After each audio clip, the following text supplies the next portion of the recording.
Brew World Order is an official program of the BrewTubers Online Brewers Club Network, featuring the latest news, updates, and interviews from the BrewTubers community. So sit back, relax, and crack open that freshly made home brew and join us as we get to know the BrewTubers from your favorite online brewers club. The Brew World Order is sponsored by our friends at Imperial Yeast, Beer and Wine Hobby, 5-Star Chemicals, and the BrewTubers online merch store. And now your host, Leo J. Bailey. Hello, ladies and gentlemen. Welcome to episode 2 of the Brew World Order. Welcome back. Good to see you again. Couple updates. We're going to talk about the latest meeting that we had very briefly. We are going to definitely talk about the new BrewTubers Yeast Experiment that's going on with the club. And later in the program, we will have a 2-segment rapid-fire interview with Mr. Matthew Morris from Wrecked Brewery. I'm very excited to have him on this evening. Let's jump right into it. Welcome. If you don't know what a BrewTuber is, it's anybody that gets out there and gets on the old YouTube, makes videos, and is part of the BrewTubers Online Brewers Club. We are an official club this year. We just started back in January. We have our officers. Go back and check out episode 1. You will get to meet all of them. Not personally. I wasn't about to have all those knuckleheads on a Zoom meeting at the same time. That would have been like our happy hour after a meeting. We are official. We have our monthly meetings. Go check us out at www.brewtubers.com. Also, when you do that, click on that link that'll take you over to the Discord channel. And you can see all the nonsense that's on the channel there. Everything we talk about, video drops, all that good stuff. And a world of information. We are a very inclusive bunch of dudes. That's why I ever got involved with them recently. I'm not an OG. I just stepped into it and they seem to tolerate me so far. Hey, cheers people. Happy homebrew. That is the first pull of my USS Simcoe. Single straight up Simcoe IPA. Damn. The lacing on that is starting to show pretty decent. I could use some carbon still on it, but hey, it's what we do. The club has a yeast experiment going on right now. There are 3 different hubs. To my knowledge, I believe we are locked in at 13 members. I think it's all now pretty much the deadline came and went. I wasn't prepared to talk about it in the first episode. But we are locked in. I think it's at 13. We have 3 hubs, and this is a yeast experiment. So basically each hub is a basic grain bill of a particular beer, same hops, same everything. The only thing that's different is the yeast. And each participant gets to choose up to 2 hubs. Got that? So this is our rundown to my knowledge so far. I will not talk about what hubs each party is involved in because I think it's a little fluid and all that information wasn't there. If you want to keep track, go to the BrewTuber site and take a look at the yeast experiment tab. I believe that is getting updated on a fairly regular basis. What I can tell you, we have 13 participants. We have Matt from Wrecked Brewery. We'll talk to him about his entries later. We have Gary from Tap Out, Mike from Bitter Reality Brewing, Ryan from Lou Brew, Dennis from Woodshed Brewing Company. I'm dying to see how that goes. Dennis is awesome. We have Nikhil from Lazy Otter. We have the Knuckleheads, Nick and Brandon from Exit 12 Home Brew. Ian from Wick Brewing. Jason, Mr. Mash Paddle himself from 317 Brewing. Dave at Big Dog Brewing, the Mr. Wally Feck. Nate, Fresh Pea from Under the Table Brewing, and Jerry from Scopa Brewing Company, it's a 50-50 shot. It's either Scopa or Scapa. I think it's Scopa. Jerry, forgive me for butchering your damn name, dude. I think it's Scopa. God, I hope I'm right. There you go. Each hub is very unique and different. This is what I think is the cool part about all this. Hub number 1 is the Drop Quebec Nate. It is based on a beer from Nate at Under the Table Brewing that used to be or is still called the Drop Kick Nate. Apparently a legendary beer. I have the recipe, I just haven't made it yet. I will. But it's a Quebec yeast, and everybody picks something different. That is going to, I think, deadline for this is to have these in is between April 26th and May 1st. The Saison. That is also the same grain bill, same hops. Everybody gets the same thing, different yeast. That hub is due in by May 24th through May 28th. And the Belgian de Bell, which is going to be due between June 21st and June 25th. There's our breakdown. That's the yeast experiment. I think everything got locked in on that, and there's a few fluid things that I've seen going back and forth, but I think all that's getting worked out and things are running. I do know of at least one brewer that had a brew day on his, and we'll talk to him about that later. Our latest meeting. Short, to the point, nothing really special to point out. Our financials are kicking. A couple of the guys couldn't make it, so Gary and Nick filled in for various roles. It went straightforward as any, you hope, club meeting will.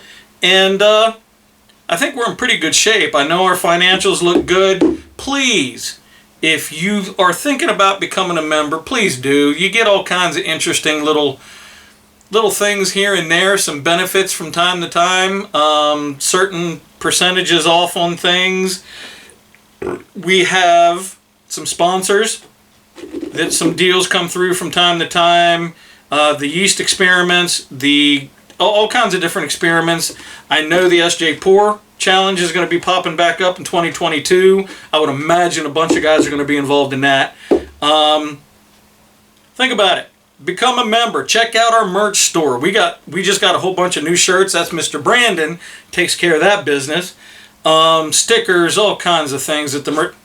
Got my hat. Got my Brew World Order shirt, which I have to have on every show here. It's going to look like I'm wearing the same damn thing after a year. Dig it. I think you will. Check out the Discord channel. Check out some of the YouTube pages of some of the club members. Tonight I will definitely have lots of links for our guest this evening, Mr. Matt Morris. And check out what you can. If you have not already, please subscribe to this channel. Spread the word. It's new. We're just starting. I am hoping to make some improvements on the quality of things. I'm sure we could do better on the audio and maybe with a camera or something of that nature. So in time, please be patient. I hope we'll kick that up a notch. Coming up next, you get to see a brief word from our sponsors at Imperial Yeast. And after that, we're going to have a chat with Mr. Matthew Morris from Wrecked Brewery. Brewery. Rock and roll. See you on the other side. Imperial Yeast was founded on the ideal that if you are going to do something, do it right. Through many years of experience in liquid yeast and craft brewing, they understand that home brewers and pros alike need access to better yeast, service, and support. Their staff has decades invested in liquid yeast and professional brewing, alongside countless afternoons and evenings spent home brewing. Imperial Yeast. Pitch right. Welcome back, ladies and gentlemen. As you can see, you are with us on our first guest of this program. He is from South Carolina. He is the reason that I became involved with the BrewTubers in general, because I discovered that little sticker that sits up on the wall behind him. Would everyone please and I swear, man, thank you so much for being a part of this. Mr. Matthew Morris from Wrecked Brewery. Thank you for being here, dude. Thanks for having me.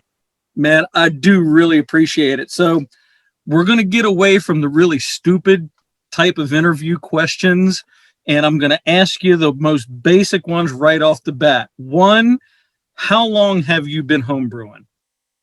I started in 2011. So we're going up on 10 years now. You're solid 10 years now. And if I'm not mistaken, did you not start with the Mr. Beer kits that you just recently talked about? I did not start with the Mr. Beer kits. It was something called the Beer Machine. I'm actually looking at I still have the box.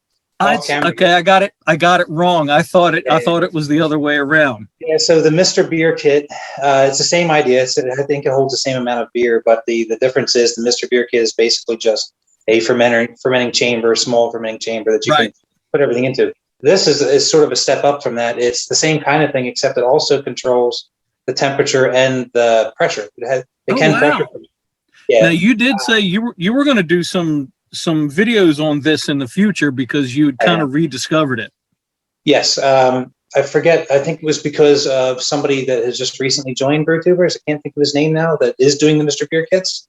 That might be John. It could be John. Yeah, one of the new. I think Man Cave Beer Company. Yep, that's what he's the club recruiter. Yep. Yeah, so he got me thinking about that. So the beer machine is something I had. What's funny is I actually got it as a gag gift.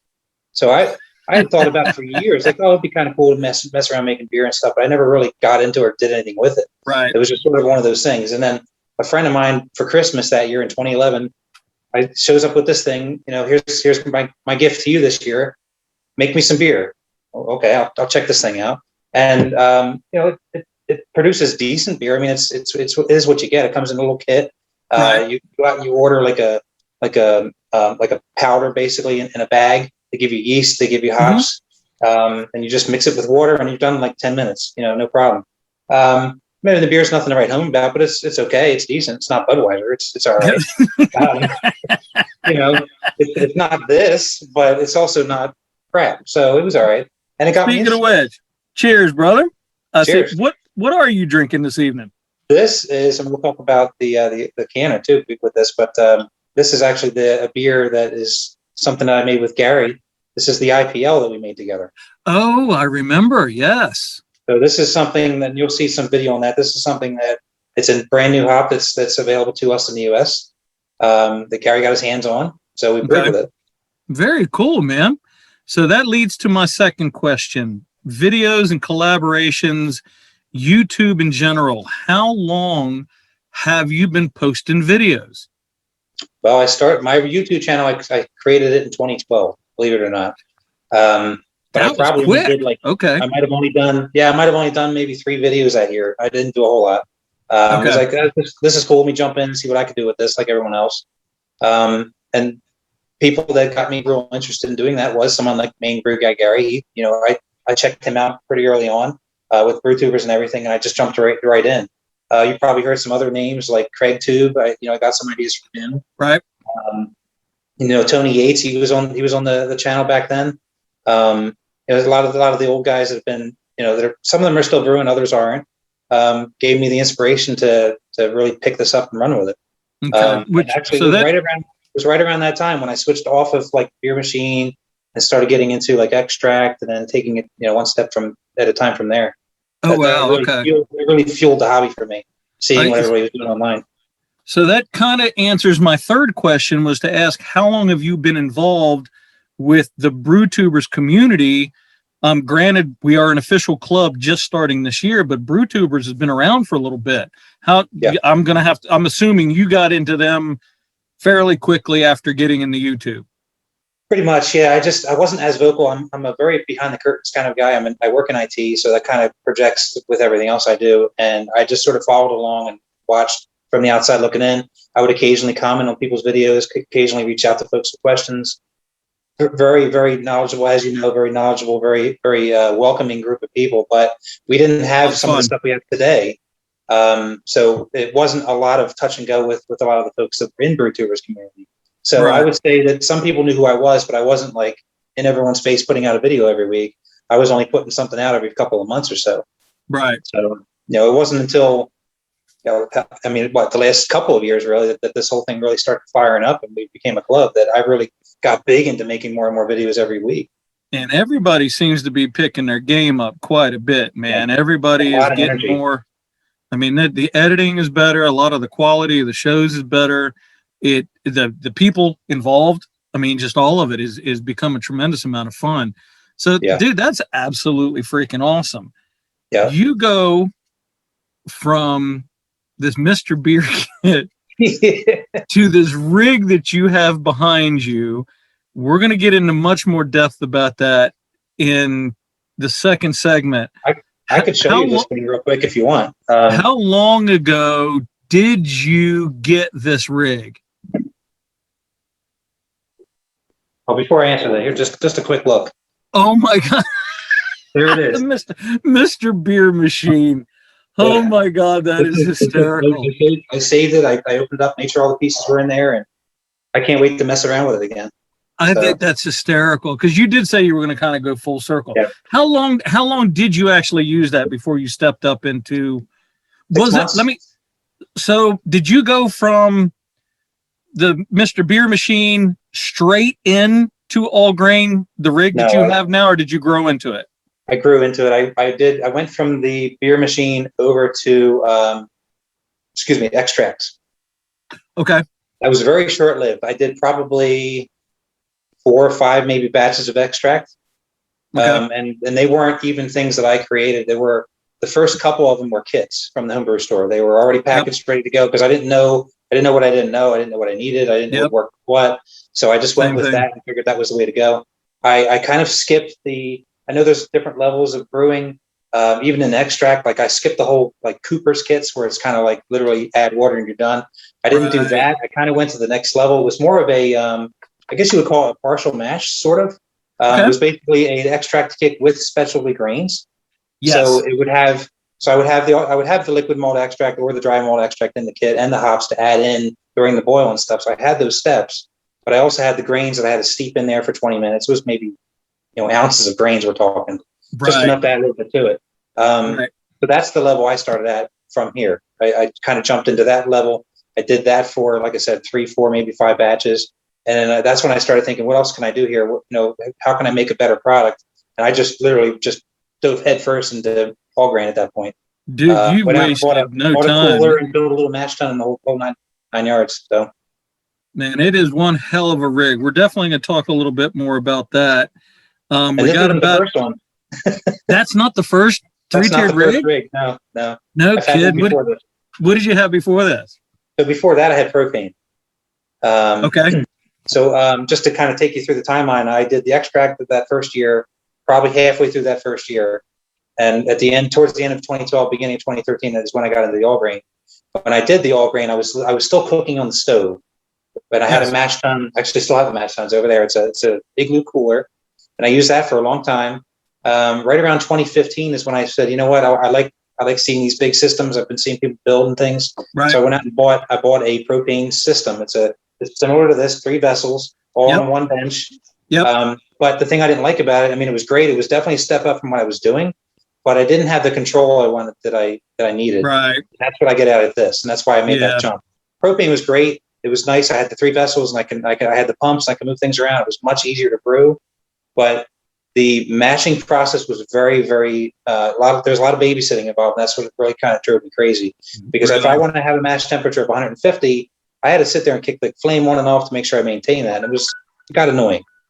And that's, like you said, you were going to talk more about this, but that's why I went electric, so I can have that control. Yeah, absolutely, dude. That's absolutely awesome. Well, real quick, probably 3 years ago, I think. Oh, okay. We'll get into that. We're going to take a quick break. We are going to have a little look and listen about our dear friends at Beer and Wine Hobby for the next couple seconds. We'll be right back after this. Beer and Wine Hobby are a family-owned business since 1972 and have been providing the world's finest ingredients and equipment to make wine, craft beer, cheese, cordials, and soft drinks to countless individuals. The trained staff at Beer and Wine Hobby have years of experience and will assist you in solving any problems you encounter during the process, and they are committed to providing you with fast, accurate shipping of your merchandise. You can place orders online at their website or shop the store in Danvers, Massachusetts. Beer and Wine Hobby, family owned since 1972. Hey, welcome back, everybody. We are with Mr. Matthew Morris at Wrecked Brewery. My God, look, I've only had a freaking 4-ounce taster and already I can't speak properly. Let's get into, very briefly, the newest toy that I know that you got today. I'd say literally newest toy. It is the newest toy. You got this today. This is kind of becoming a thing with people in canning. You obviously wanted to do it, and that was not a cheap investment. No, not at all. No, and I got, there are other BrewTubers that have the same one, so that was definitely what pushed me over the edge to get it myself. Really? I'll tell you what, I've been shipping beers for a while now, and I love to share. I don't drink that much compared to how much I make, so I love to share what I have. And I'll tell you, it adds up quickly when you're sending out these big boxes that are very heavy. And I see like Dennis Penn that sends me this teeny little box with a 6-pack, and I'm like, you gotta be freaking kidding me. Dennis is kind of the man. I get it. Yeah. So I thought, you know what? I want to jump into this too. I love to share it, so this will really keep the cost down. And hell, it's just a fun thing to have. So why not? Dude, right? That is very cool, and I'm sure we're going to be seeing that on some videos upcoming, I would imagine. Well, the biggest thing that I've been playing around with since knowing this was coming today, I've been playing around with labels. I can show you. I got a couple of I saw here. Something. Yes, look at that. I'm trying to step up my label game too. Dude, So, that's amazing. The nice thing about these bigger cans, this is the pint size, so I'll be able to deliver more instead of a 12-ounce. We've got room to put more stuff on it. I can put more information on there. I'm really looking forward to this for like the yeast experiment, for example. So I can put all of our numbers on there, and everything will fit on beautiful. the can. Yeah, that's beautiful. I've been playing around with some different designs. So like this beer here, for example, is the collaboration with Gary. So for example, I have another can here. This was my first can that I canned today. No leaks, by the way. They worked out sweet. From right out of the gate. Didn't have to do anything to this machine, and I went right to it. No issues. So there's just water in this. But just to give you another idea of it, like an idea, putting like the name of the beer type on there, putting my slogan on the bottom instead, so I can move things around and make room. For example, like in collaboration with Tap Out Brewing. And then on the other side, just for the fun, we decided to call it Smooth Assassin. Little clip art there of a ninja, maybe. There you go. Breaking into the hops. Yeah. So dude, that is so amazing. Just kind of messing around with it. I am not an artist at all, graphics artist. I'm a programmer, so I don't have any trouble with putting something together. But I'm horrible at putting together graphics. I can, whatever royalty-free things I can find, I'm putting on there. Yeah. Hey, look. Hey, we do that on the cheap as much as possible. That's right. Man. Well, these aren't cheap either, but they'll pay for themselves over time. This is just to get an idea. I ordered some these are vinyl labels. Okay, so obviously I took the one off of there, but just to give you an idea, you can fit 2 on a page, and these are made from they're supposed to be weatherproof. So there's like so the nice thing about that, the other thing, the other reason I want to step this up is I can't tell you how many times it's annoyed me that I bottle up a beer, I put the label on the bottle, stick it in the fridge, and then when you come out and take it out of there, it's all wrinkled up and condensation. Things are running. The label's half falling off, whatever. This won't happen, apparently. I actually took a can of this just a little while ago, and I just stuck it under running water in the faucet. Nothing. It just beat it off of there, ran right off of there. Oh, dude, that's amazing. I'm like, this is great. Awesome. These aren't cheap, though, to get 100 of these. So that's 200 labels. And here's my reason. Here's my thinking around this, because I like to line everything up wherever I can. 100 of these, so that's 200 labels, $50, and I can print them on my own printer, so I can do them as I need them. The canner, the big box of cans that come with the can that you can order with the canner, 192 cans. So that's almost like 200 labels, 192 cans. pretty much the same thing. I can do it all in one shot and I'm good for a while. And I think it's going to take me a long time to get through 192 cans. Man, So that's freaking amazing. I can't that's wait. my thought process. Yeah. I think it's awesome. I can't wait till you start getting that thing in action. Real quick, in about 5 minutes or less, I started tonight's show talking about the BrewTubers Yeast Experiment. And you, if I'm not mistaken, are the first brewer to get one. I believe you are in 2 hubs. You are in the Drop Quebec Nate hub, Right. and you are also in the Saison. Saison, or as Gary likes to say, Saison. Saison. You did your Quebec yesterday. How did that go? Went great. I'll say that so just like everything else, we like to mess around with our brew days, Right. just to keep things interesting. So I've recently switched over to BrewFather instead of using BeerSmith.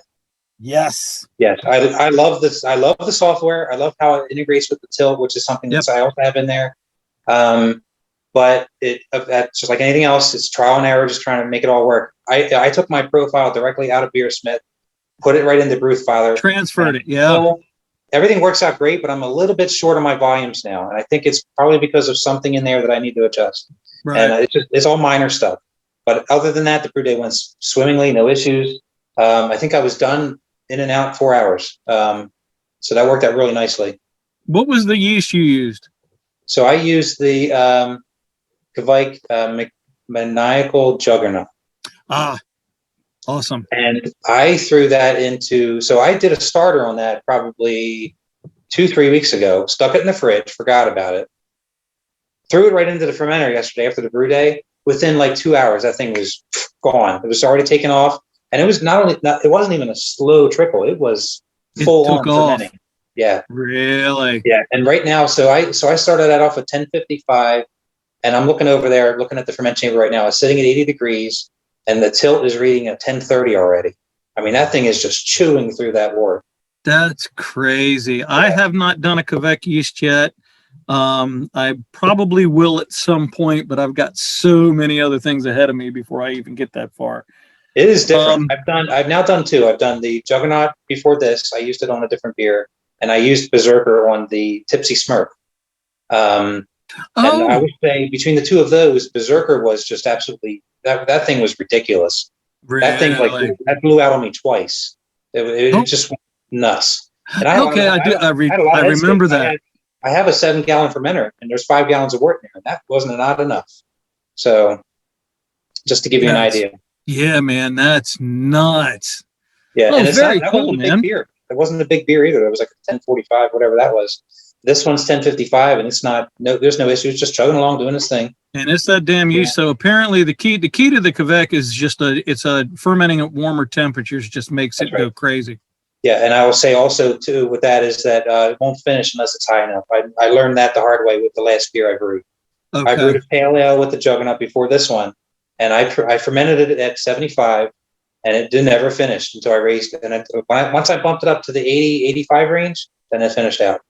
Damn. So it definitely likes the warmer temperatures. That's absolutely awesome. Ladies and gentlemen, if you want to learn more about Matt, please go subscribe to his YouTube. I will have the links to everything that Matt typically has on his things. You can find Matt at Facebook, Twitter, Instagram, MeWe.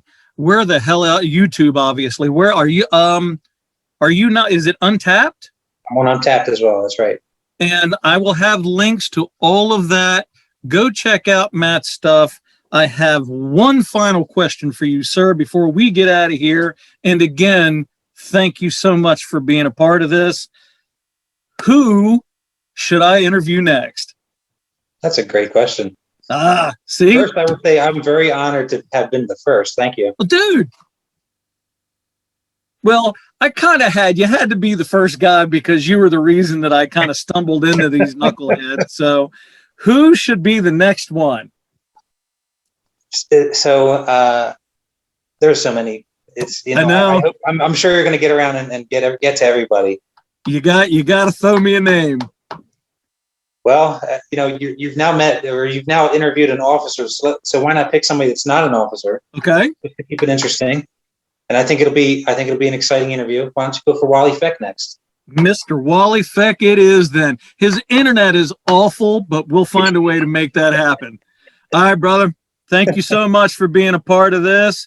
Cheers. Cheers. And the doorbell is telling me we're done. Take care, brother. Be good, man. Right on time.